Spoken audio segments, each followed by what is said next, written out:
The standing cable leg extension is a leg exercise that targets the muscles in the quadriceps on the front of your thighs.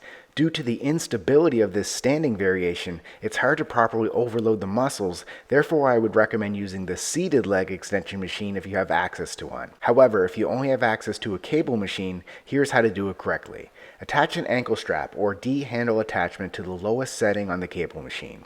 If you're using a D handle, it's more comfortable to position the hard plastic portion of the handle on the back of your ankle. With your feet hip width apart, stand facing away from the cable pulley, then hold onto the cable machine or a nearby support for balance. Shift your weight onto your non-working leg slightly, keeping a slight bend in the knee for stability. Contract your core for balance, then lift the working leg approximately 6 to 8 inches off the floor with your knee bent in front of you.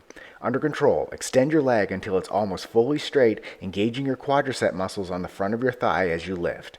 Slowly bend your leg back to the starting position without letting your foot touch the floor or allowing the weight stack to touch down completely. Keep your torso upright and avoid leaning backward or forward or swinging your leg to create momentum. The movement should be deliberate and controlled. Repeat for reps. Subscribe to get a new exercise video demo every day.